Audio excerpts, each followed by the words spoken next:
Shalom and welcome to this edition of Revealing the Truth, where we cover the headlines, the heart lines, and biblical truth. I'm your host, the Reverend Rabbi Eric Walker, and today we're visiting with John Clauson, author of the newly released book, Missile Man, The Secret Life of Cold War Engineer Wallace Clauson, his father. John Clauson, welcome to the program. Thank you. It's an honor to be here. John spent 35 years in the medical device industry, selling everything from Band-Aids to vascular stents, and during the last 16 of those years, he was vice president of corporate accounts at medical tech innovator C.R. Bard. Upon retirement, he decided to focus his attention on researching and telling his father's incredible story, finally giving him the credit he deserves. This is a biographical sketch of your father, a man that you knew in one light and found out doing a project with him that he was somebody completely other than who you thought he was. Let me just go over how he approached me in telling the story. Okay. My dad was a very hands-on mechanical type of person who could fix anything, build anything. And when he helped me pick out a house in New Jersey, after we had just finished remodeling or doing all the yard work and concrete work and sprinklers in my home in Laguna Niguel, California, and I was almost afraid to tell him that I was moving to New Jersey, because after all the work he had done and we had done in California, and he goes, "Johnny, gosh, going to New Jersey, what a great opportunity." He actually I could just hear the smile on his face coming through the phone. And he helped me pick out a house. And he says, "Johnny, we need to have a fence here." And I didn't really think much about it. I had 3 small kids, 2 dogs. And he goes, months later after we moved in, he goes, "Johnny, I'm coming out to build a fence."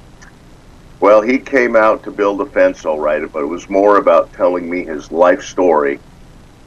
And we did build a fence, but he's basically said the Cold War is about to end, and your father's life is about to end too in 18 months. His cancer had come back, and he goes, "Johnny, you need to tell the family what I really did." He didn't say write a book. He just said, "You just need to tell Mom and the kids what I really did." And he just started like a metronome, hitting. "Johnny, let me just tell you about an auto accident I was in when I was a young boy." And he started to talk about how he got thrown out of a car.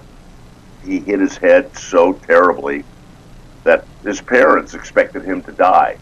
And they just laid him on the sofa. They had no money. And my grandmother, who was an avid Christian, just prayed and prayed and prayed. And my dad had a huge gash on his face. Now, having spent 35 years in the medical industry, I know what wounds are like. In fact, that's what I did. I sold wound care products, right. WOUND. And my brother's an anesthesiologist. And he should have died. He never, ever did get his gash stitched together. You could lay a pencil in that gash and it would not roll. And there is a high probability that he had an out-of-body experience where God, I kind of look at it, "Hey, you're not done yet, Wallace. You're staying on Earth. You've got work to do." And he came back in the 8th grade. He realized he was a mathematical genius, whereby he was told he missed 2 questions on a math test. And he said, no, to the teacher, "No, the textbook's wrong." And my dad offered to correct the entire textbook in one night. And he took the textbook home. He corrected the whole textbook in an evening.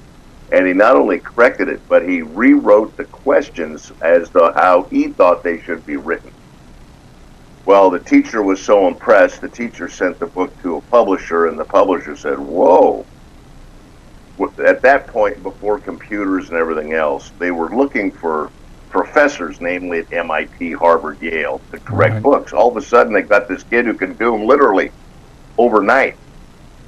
So he did that to earn money for the family. And by the time he was a senior in high school, he was correcting astrophysics textbooks, which was absolutely unheard of. And when the government realized that they needed to gather the mathematicians of the country to develop, as FDR says, weapons of high-tech stature, they recruited the top mathematicians in the country. And they obviously went to MIT, Harvard, Yale. But then one of the publishers said, you might want to check out this kid in Iowa. Although he's only 17, but he's correcting our astrophysics textbooks. And that sent 3 of the gentlemen from the National Academy of Sciences to interview my father, where they gave him a math test. And they said, we're not interested if it takes more than 2 hours. Now, he thought he was being recruited to go to college. But he didn't realize he was recruited into this top secret weapons development of nerds, so to speak. And he answered the question in under 90 seconds. And not only did he do it in 90 seconds, he rewrote the question.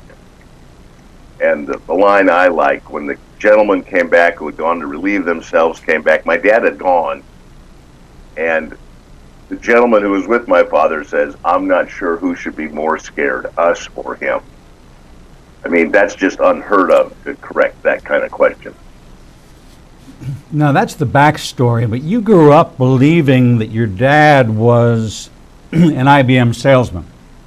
Yeah, and your whole life was he was connected with IBM, and you were moved around the country, moved to foreign countries in the service of IBM, but you thought he was in one role, but he was actually in this other role in a top secret organization within IBM that was developing missile technology.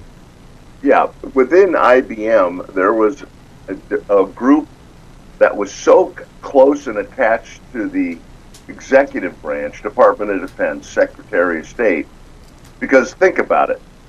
If the president hits the nuclear football to launch a missile, it has to go to someplace. It's just not, that code is not just going to the silos.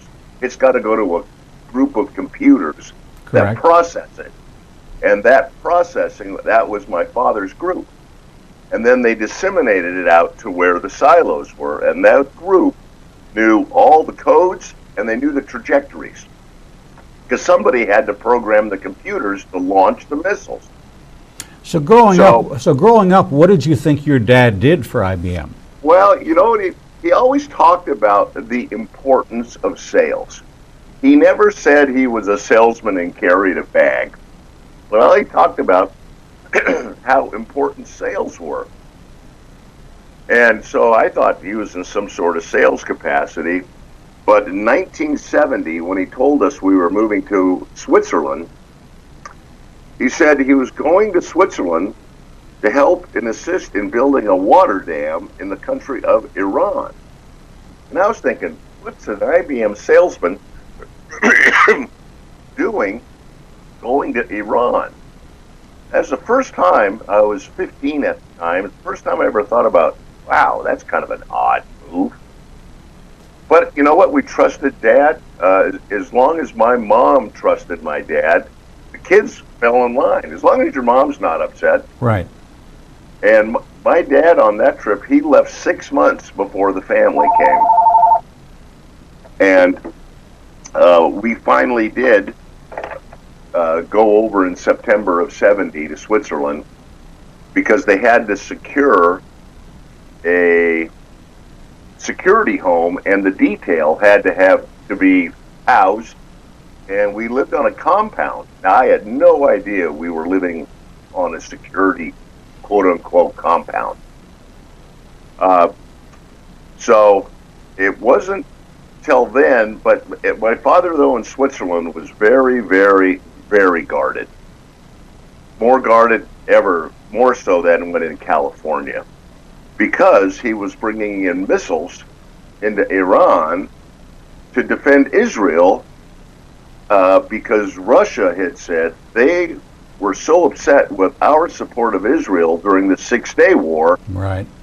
that they were going to, you know what, maybe we're going to help Egypt. And this is well documented now that Egypt brought in 20,000 advisors under Nasser, and they put in 600 SAM sites. Now, the SAMs are the missiles that caused chaos in Vietnam, Right. that shot all our jets out of the sky.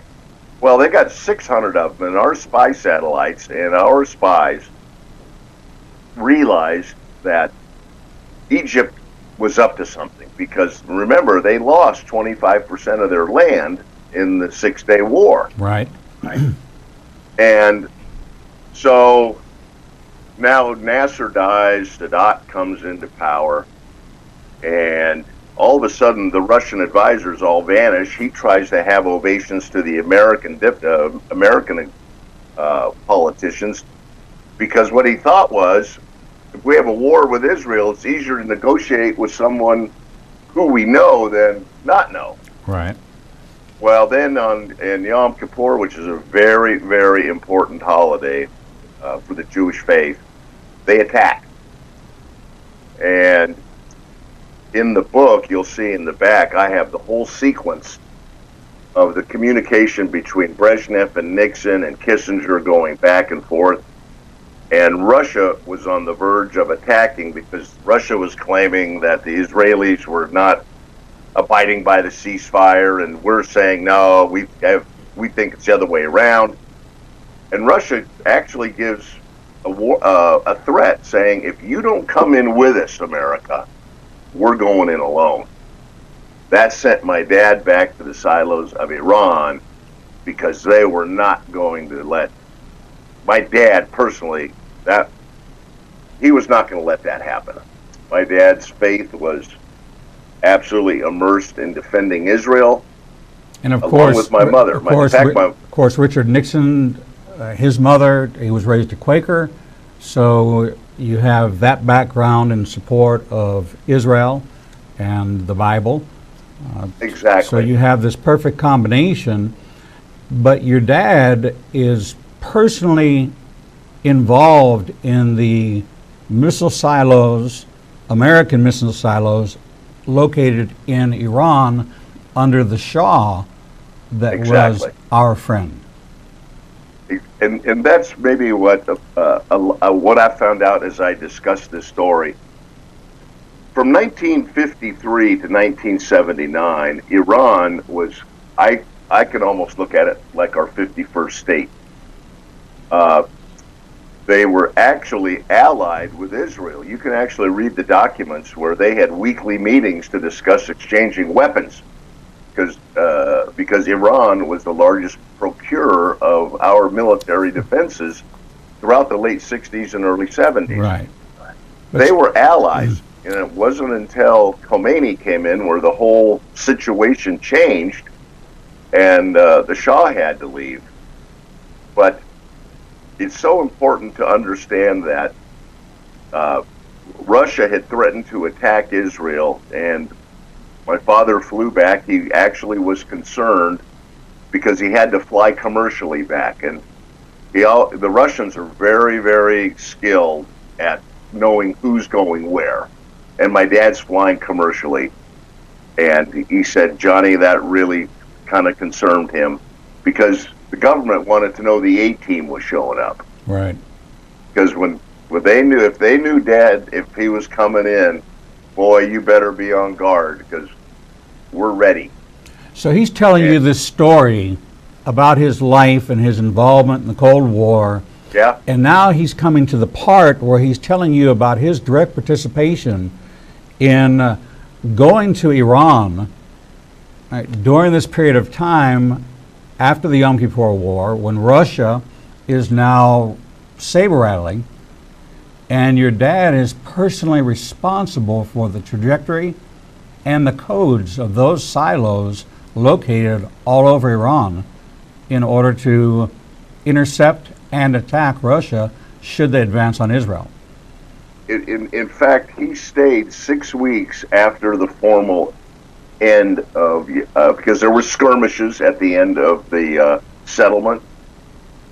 And you just don't come down. When you're at military readiness, it takes some time to scale it back. So my father spent until the first week of December in Iran in those silos. Remember, Yom Kippur in the end of October. Right. So we spent all of November there, early December, and what I can just visualize it today. When I came home, I had brought my girlfriend with me, who's been my wife now for 40 years, Celeste. to San Jose to meet my parents. And my dad was in the kitchen, and he was very fidgety, very distracted, and he wasn't rude when I introduced Celeste, my wife, but he wasn't engaging either. It was like, "Hi, John." Well, you could tell his brain was in another world. And I went to my mom and I said, "Mom, why is Dad so fidgety and anxious?" And my mom goes, "I asked him the same thing, Johnny." She goes, "He said he didn't like his new boss." And I said, "Dad's got a boss?" It's the first time I'd ever heard him say he's got a manager. And I was 19 at the time. First time. He never mentioned another person when we lived in Switzerland. When growing up with him in San Jose, I never ever heard a name. So, but just to think, can you imagine the emotions you'd have if you're sitting in silos for 6, 7 weeks expecting an attack? And he just knew that he was going to defend Israel. It wasn't going to happen on his watch. Now, your dad told you this story over a period of 4 days while you built a fence. Mm-hmm. You didn't do anything with this story for 15 years. Yeah. You kind of pushed it to the back of your remembrance. You really didn't want to deal with it. It was... It's exactly right. Because it was a download of information that was so stunning, so shocking, the content of what he disclosed to you over those 4 days, that it really shook you at the very core. Oh. To the point that you were almost in denial. And then when you decided to answer the call to do the research, how many years did you spend in documenting and researching this story? Well, as you said, I tried to forget about it for 15 years, but he wouldn't let me. And let me explain this, because if it weren't for what I found, we would not be having this discussion today.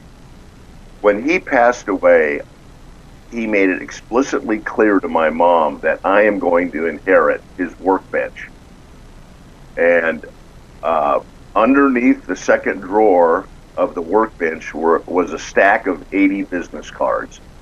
Attached to the bottom in like an elaborate maze of wires and rubber bands that had stuck to the bottom of the drawer. So when you go to put the drawer in, it wouldn't close. So I put the 2 bottom drawers in. I went to put the second drawer in, and it wouldn't close, and I couldn't figure out why it wouldn't, because I always figured there was something on the drawer below that was sticking up. Well, finally, I couldn't believe it, so I finally took the drawer, and I looked up, and I put it above my head, and there was a stack of cards. And all of those cards, they've had it verified by a top Cold War engineer out of L.A. who's blind, where my agent actually read all the cards, and they're all Cold War cards. TRW, General Dynamics, Atomics International, reactor physics, this, everything. It's like my dad pleading, "Don't forget what I told you." And during that 15 years, when I tried to forget it, and I tried to forget it because I had 3 kids, raising 3 kids, I had a job with lots of responsibility, heavy traveling, and it was like, Dad, I was trying to put it together, because if I just wrote what he said without backing it up, you'd say, yeah, another conspiracy theorist. And I said, this is not a conspiracy theory. This is well-documented historical facts. So after 15 years, and my kids were out of the house, and I was traveling heavily, and I told myself, Johnny, now you have the time at night to research and do it. And And I carried literally 2 briefcases with me, my work bag and my research bag. And high-speed internet came out in 2014-ish. And I drilled down all the cards, I drilled down everything, and started from the very beginning. How did this whole Cold War start? With a complete open mind, knowing what my dad told me, and could I verify what my dad told me historically? And boy, did I get... And I was hoping, 2 things were going to happen. It was going to be all completely bogus, which I couldn't believe, or it's all going to be true. And I was willing to accept either one, because I was thinking maybe the cancer affected my dad, and right. he was hallucinating, or who knows what. But boy, did I get my eyes opened up. Everything he told me came through loud and clear. And that's how this whole process started. So you did the research for the book. You kind of stifled the remembrance for 15 years. You then invested, 13 years, I believe you said, in research and documentation to finally come out with a manuscript that you felt was an edifying representation of your father's contribution to the United States defense, worldwide defense, and Israel's defense, because his heart for God and for God's people, for God's land and God's people, drove him to be on site in Iran during the period after the Yom Kippur War to ensure that Russia did not advance on Israel. This is a stunning story, and the documentation is extraordinary. I want to compliment you on a couple of details. First of all, you talked about that trip to Iran when your father realized that his passport had expired. Exactly. And he had to dispatch the CIA to meet him in New York at the airport to hand off to him clandestinely a new passport on 6 hours' notice.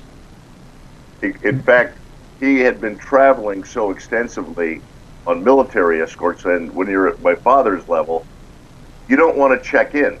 Right. You don't want to leave a trace that you're coming in with a passport. So he just inadvertently let it expire, and then the memo from Kissinger that came out that brought us all up to military readiness, and he's told to fly commercially. It wasn't until at San Francisco airport he realized his passport had expired. And this is what I remember. He said, "Johnny, we did it like they do in the movies with the magazine and the newspaper, and where a gentleman or a lady, I don't know, drops it and it slides into his," and he kept going. Oh yeah, that I could just picture my dad. I got to get going because. Well, this has to be a movie. This just has to turn out to be a movie. There's got to be a story about the secret life of Cold War engineer Walter Clauson. We're talking with John Clauson, his son, who has documented the story of the Missile Man. His father, who represented to the world that he was an IBM salesman.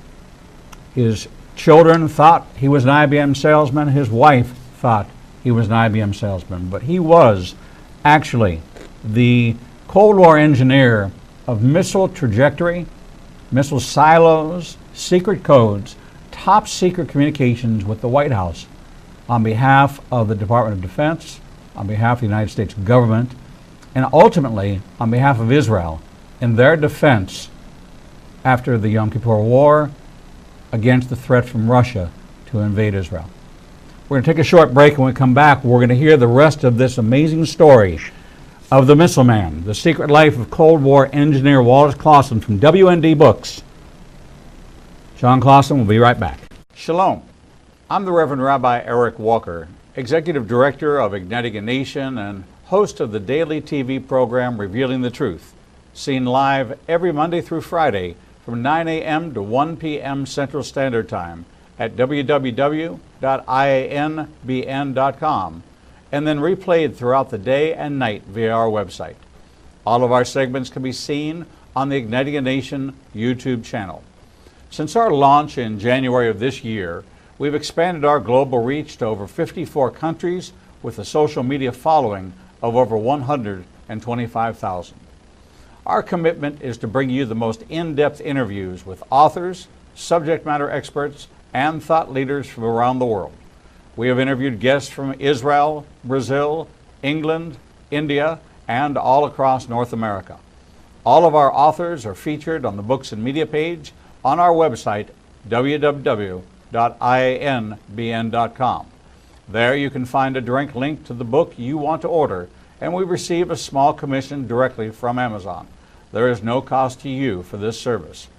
In addition to our daily teachings and interviews, we make available to you the archive of all of the interviews on our YouTube, Facebook, Twitter, and Instagram channels. Our live program is available from our homepage, and there is never a charge to you for any of this access. We made the decision long ago that we would remain a commercial-free resource that would not be influenced by any pressure from any outside company. There are only two ways that we are able to continue to operate this ministry and provide you with the only live 4-hour daily Christian television talk show program. The first is through your support and tax-deductible contributions to Igniting a Nation. These can be made directly through the donate button on the website or sent through the mail to Igniting a Nation, 2700 Corporate Drive, Suite 120, Birmingham, Alabama, 35242. The other way we support the program is by offering you a unique opportunity to have access to over 10 years worth of teachings on a subscription basis. The teaching archives contains all of my prior sermons, Torah studies, prophecy in the news videos, and much more for the low subscription price of $5 per month. This subscription grants you unlimited access to over 800 hours of content not available elsewhere and is updated weekly with the most current prophecy classes. In addition to 20 hours of original TV programming each weekday, we invite you to join us live every Monday, Tuesday, and Thursday evenings for our Prophecy in the News classes. The times and locations are listed on our events page on the website www.ianbn.com. Every day you and I are faced with the challenge of where we will go to hear the truth. We are committed to bring you the only program of its kind that covers the headlines, the heartlines, and biblical truth. We cannot do this without your support. Since we launched on January 5th, 2017, we have aired over 300 individual teachings, interviews, and commentaries not available anywhere else. We are now working side by side with almost every major Christian publishing house to bring you the most in-depth feature interviews possible. Our 1-hour features address every subject that affects the believer's life. We are hearing of salvations from the Middle East, Africa, and all across the United States. Lives are being changed every day, and we have only just begun. Our mission is to become your trusted resource and grant you access to the people, tools, and information you need to grow in your relationship with the Lord. You can help us by liking us on social media and through your financial support. We know you have many choices in who you support, but we are prayerfully asking you to consider helping us keep revealing the truth, true to our calling, to cover the headlines, the heartlines, and biblical truth like no other program available. Donate today and help us bring the message to the four corners of the earth. Visit www.ianbn.com and donate, buy a book, or subscribe to our teaching archives. Without you, we do not exist. Shalom and welcome back to this edition of Revealing the Truth, where we cover the headlines, the heartlines, and biblical truth. I'm your host, the Reverend Rabbi Eric Walker, and today we're visiting with WND Books author John Clauson, author of the newly released book, Missile Man, The Secret Life of Cold War Engineer Wallace Clauson. John, welcome back to the program. Thank you. It's a great honor to be here on the show. In the first segment, you kind of filled us in on the backstory of your dad and you building a fence together over a period of 4 days, where he disclosed to you that the life he led was not the life you knew. that you thought he was an IBM salesman, but yet he was in a top secret operation with the Federal Systems Group of IBM, responsible for missile trajectories and missile codes throughout the world. You grew up in a family that had faith as a component part of your upbringing. Huge component. You were raised in the church. You went to church on a regular basis. Faith was an important component. And in that scenario, your dad is telling you this story over 4 days, and you have to be reflecting back on your upbringing. You have to be reflecting back while he's telling you these things, because there's shocking disclosures in here of the role that he played during the Cold War. Yeah, when he told me, and this was 1989, it took me back so much where I questioned everything that I thought about. But I grew up with such a strong faith because on Sundays, my father was a different human being. It was like it was Easter, Christmas, wrapped up. He never wanted Sundays to end. He was always playing hymn music. He didn't want to get out of his Sunday best. And he'd just sit there till the end of every Sunday. And in fact, on my Facebook friend, in fact, he's from Alabama, who was in Switzerland with me, he goes, "John, I remember those Sundays quite well." Because we would go around Zurich, Switzerland, picking up, because my dad wanted a full car of kids to go to church. Because Sundays in Sunday school meant everything to him.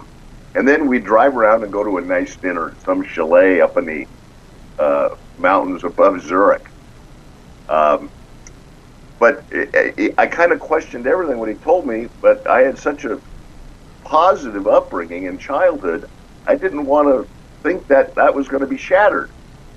And then I've kind of been able to intertwine the two together as to he really did live that kind of life, but he couldn't divulge what he was doing because obviously that is beyond the top secret world. As my father told me, the CIA was like a men's fraternity compared to my group. He goes, "I'm telling you, Johnny, if you had one drink of alcohol or anything," he goes, "I ended a lot of careers due to the 19th hole. You were on 365, 24/7. And there was no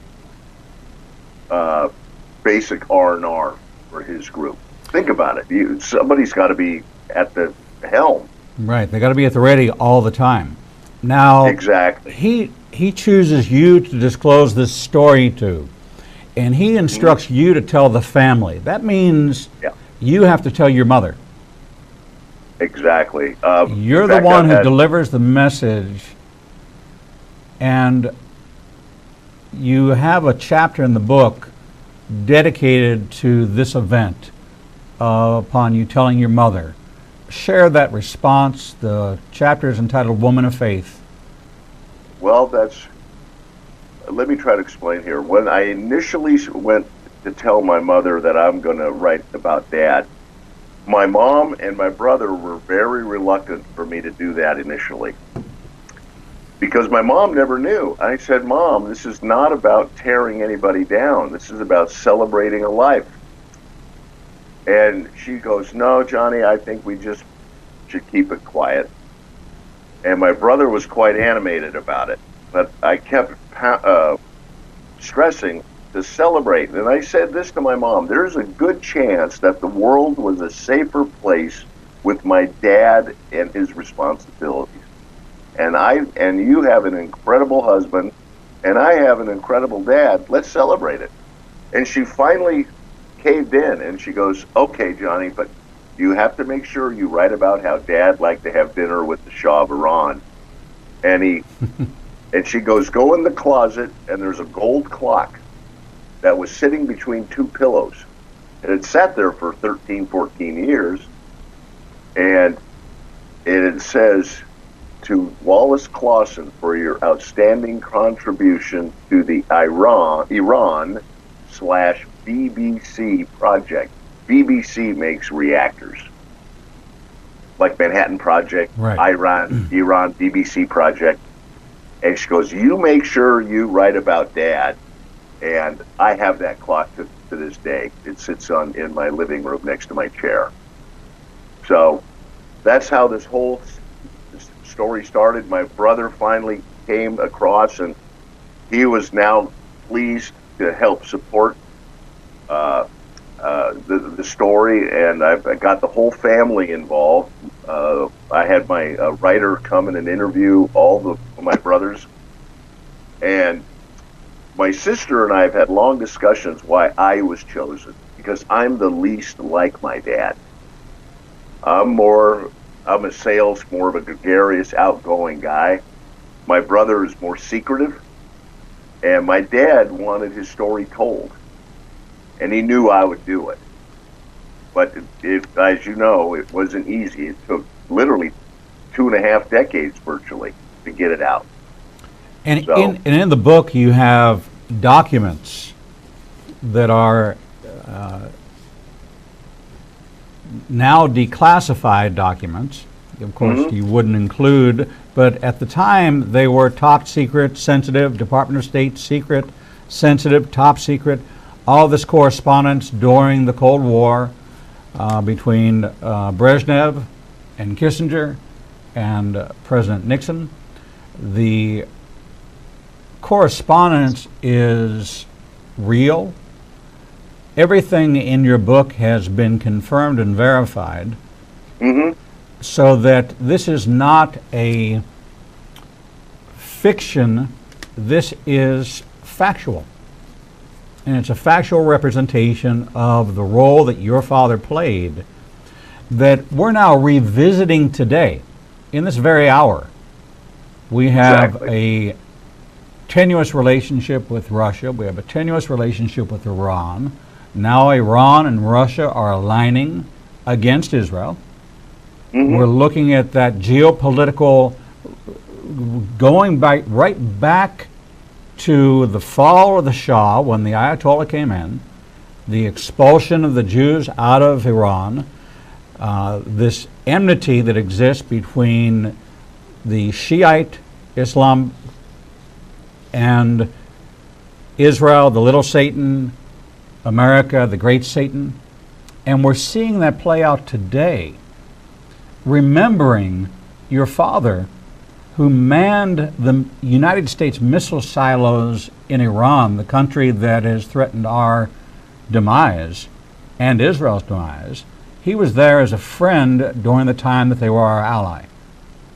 And here we are today with this anti-Israel sentiment growing, and your father was vocal about his support for Israel. Your mother was equally as vocal about her support for Israel. Talk to me about your mom's position and how vocal she was about Israel. Yeah, obviously growing up in a strong faith, as the Old Testament says, it's God's chosen people. And my parents literally lived that, and my mom was very open about that. If Israel falls, it will be end times. And we always have to defend. In fact, my father would always tell my mom, Mary, quiet it down a little bit, because he didn't want the attention, because he literally was. Right. He was always in the shadows, but my mom, oh my goodness. So it was just steeped in her faith, and I think that story needs to be reinforced today, that Israel has to be defended at all costs. And now I kind of look at, they're kind of swarming around, and the story needs to be told, the history of what we have in defending Israel. And because if we forget it, as my mom said, that possibly is the end times, or we don't want that to happen. Well, Genesis 12:3 is very clear. God says, I'll bless those that bless you, and I'll curse those that curse you. He's talking about Israel. And all the nations of the world will be blessed through you. He's talking to Abraham, and he's talking about Israel. You know, this is an underlying theme of your book, is not only what your dad did during the Cold War, but the very strategic role and hands-on role he played in defense of Israel, both from a faith perspective and from the armament of being there in the missile silos in Iran, ready to come to the aid of Israel long after.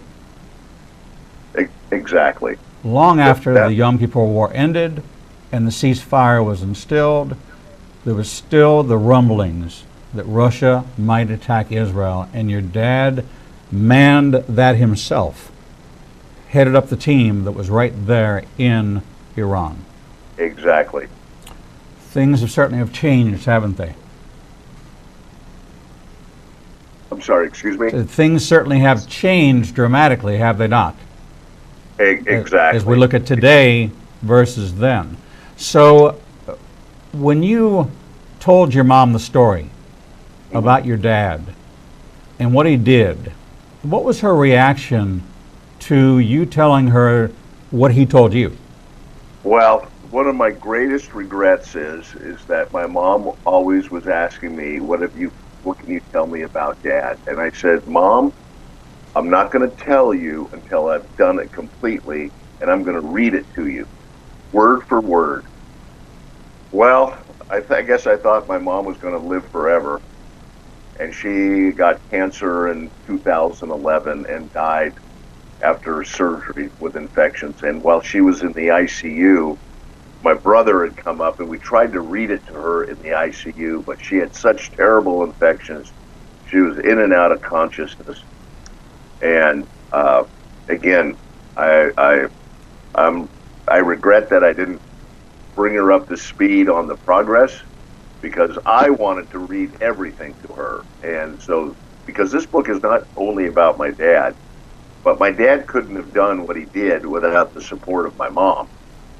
Remember, he would vanish for months at a time and never call in, because he could only call in from a secured phone line. And back in the 60s, there weren't secured phone lines everywhere. Right. And there sure weren't cell phones. And she had such a faith and support of my father. In fact, when he moved to Switzerland, he left in March. The exact month Iran's parliament approved the NPT treaty, my dad moves to Iran. And in June, he sends a postcard. And he sends it to me, not my mom. And my mom was so excited that we got a postcard. Johnny, we're going to go to this restaurant called Silver Google, which is Silver Ball Restaurant. They have like little sliders. And my mom, she got a smile on her face. And then my dad came home around July 20th, and where I obtained my visa, and my dad immediately left again. And then we moved over in September. And I think your audience will find this interesting. A faction of the PLO had hijacked an airplane out of Zurich, Switzerland, right, the week before we moved. And as we know, they blew that plane up in the desert with 3 other jets. My dad literally freaked out because he thought his program had been found out about, because as if they were warning. Because as you know, in Switzerland, it's very rare to have a hijacking. Crime in Switzerland is virtually nil. And for an airplane to be hijacked. So before we left, at 9 o'clock the night before, I went under federal security to make sure I got on that airplane. And because the security on that airplane was so incredibly intense, because it was just my mom, my sister, and I in first class in the front of a 747. Now, as you know, a 747 has 25 first class seats, and it has a spiral lounge upstairs. It was just the 3 of us. And I pleaded with the stewardess to let kids my age come from coach to come up. And they said, no, Johnny, we can't do that. And as my father told me, the whole front row of coach was security. No one was going to approach that upper cabin. And so, and my dad was so anxious that when we landed in Zurich, as we were walking through as if we were going to go through customs, my dad comes out of a side door and he goes, Johnny, get Mom. And we went out a side door, and we immediately went to his car. We were literally out of the airport within 30 seconds. We just went right to the curb, got in his car, and what I didn't know was there was a car ahead of us and a car behind us, because we didn't hit one stoplight in over 20 miles. And at the airport to Tallville, Switzerland, you probably are going through 20, 30 stoplights. Not one was red. And I remember commenting, man, Dad, you got good luck. No, they were controlling. My dad was not going to stop his car because of that hijacking the week before. So, and I said, who's going to bring our luggage? He goes, trust me, Johnny, it'll be brought to us. So, just the intensity of that time of hijackings and what he was doing, and it was so intense for my father. As my mom said, my father had to go on Librium to be able to sleep because he couldn't sleep. If you think about it, you're bringing in missiles secretly, and you're worrying about the PLO and hijackings, and so he was always concerned, always looking over his shoulder. He always backed his car in our long driveway in case he had to get out, he could speed out, not put it in reverse and get out. He was always prepared. And this was the norm for you. So nothing was unusual. There was nothing that sent up a red flag. Everything seemed to be seamless. Your dad was pulling off Exactly. this incredible deception to the family, to anybody that knew him at church. He was just an IBM guy, like any other IBM guy, that wore a suit and did a job with computers. And you were moved to Switzerland. Your dad was deployed to Iran, and he unfolds this incredible story to you, and you're shocked by it. But over the course of time, as you reconciled all this and verified everything, you realized that this double life, this secret life of his, put him on a par with the James Bonds, the really what we consider to be the standard for undercover operative. This was your father, who was deeply entrenched in the missile launch codes, in the missile trajectories for our defense around the world. Yet on Sunday, he was the best church dad there could possibly be, without a care in the world, because he fully relied on God. Yeah, we were so believing in him. Let me give you an example how we had such faith in my father. When we moved to the house, we went down to the basement, and he showed us the house, and he said there was a big, thick metal door that was closed with a gigantic metal lever and a chain. And my dad said, Johnny, don't go in this room. The chain's here, it's locked. It's where the owner keeps his gardening tools. I believed him 100%. I never once tried to move that metal lever, walked by it 100, probably 200 times. And in 2013, I returned to Zurich. Our high school had a 50-year celebration of existence. I went to it, and I was with one of my close professors who's been a real mentor in finishing this story, and a good couple friend of ours. I went and knocked on the front door of my old house. And before I got to the front door, the guy was in the kitchen looking out at the window. And he comes, and I was looking right at him. He was looking right at me. He comes to the front door, and I said, I used to live here from 70 to 72. Do you mind if I come take a look? He says, oh, come on in. And I said, can we go down and look at that metal door? Because my father said that was a secret tunnel that went down to a private conference room below in case there was we had to leave, that went to the house next door, which is security detail. So he goes, sure, let's look inside. And he opened up the door, and you can see all the fresh concrete work that was poured, along with now an actual escape hatch for safety reasons. And they'd filled in the bottom where there had been a tunnel before. And obviously at the end of the Cold War, a lot of Cold War structures and hotels were all torn down or sold. And he had bought the home, and obviously it's no longer part of the network of security. And so, but just to hear how he had faith, that I thought it was his gardening tools, and it had nothing to do with, it was about an escape hatch. So. What an extraordinary life to have come to the realization that your father, as he's telling you this story, did something completely different than what you knew him to do.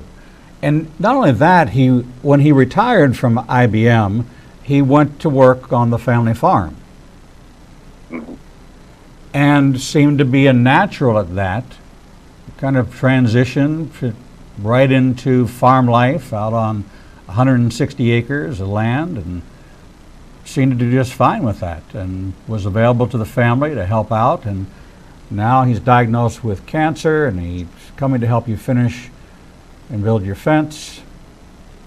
And he downloads this amazing story contained in this book called Missile Man, The Secret Life of Cold War Engineer Wallace Clauson, as told by his son, John Clauson. John, this is a fascinating story. One aspect I think your listeners should hear about, because this was just recently declassified as late as 2015, and let me try to explain. I asked my father, when was the closest time we came to nuclear war? He says, Johnny, I'll tell you exactly when it was. November 8th, 9th, and 10th, 1983. I said to him, I go, Dad, that's just 6 years ago. I've heard nothing about it. He goes, Johnny, it was so intense, I thought I could have been vaporized. Let me tell you, you will remember when your father tells you he was going to be vaporized. He goes, I'd have been lucky to have been vaporized. What had occurred was, when Russia was very aggressive, they had put in what they call SS-20s all along the Eastern Bloc countries. And we decided, well, we need to make sure we defend our NATO allies. And we brought 160 cruise missiles to England, and we brought big Pershing missiles. And you can go on YouTube. The Germans and the Brits were rioting. Right. They didn't want their land to be the nuclear playground of war. So, under the guise of my dad telling my mom that he's being put out to pasture, and that his last hurrah as an IBM, now he says he's working on a technology. Now he went from salesman to kind of a technologist. And what he was doing was bringing in those cruise missiles into England. So we've got all these cruise missiles, we've got all the Pershings, and then Russia with Ronald Reagan as president, remember they called him the evil empire, threatened them with Star Wars. We invaded Grenada. Russia literally thought they were going to get attacked. They actually started a program called Operation Orion, which means nuclear attack. That was started within 4 months of Ronald Reagan becoming president. Well, that was that threat of mutual assured destruction. And yeah, it was a concept that was created during the Cold War, that was the one thing that everybody knew, that it was mutually assured destruction, that if one launched, the rest would launch. And your dad was right there. We've been talking with John Clauson, author of the new WND book just released, Missile Man, The Secret Life of Cold War Engineer Wallace Clauson. I've read it. It's a fascinating read, John. I was spellbound by the story that was woven of the secret life that your father led and the contribution that he made to this country and to the world. And you should be proud of who your father is, who your mother was, and this story being told to the world. I want to encourage our audience to visit our Facebook page or Twitter feed and click on the link to Missile Man. It'll take you right to the WND Superstore, and you can get a copy for yourself. Have it shipped out today. We're going to take a short break, and when we come back, we'll bring you the next edition of Revealing the Truth. Thank you.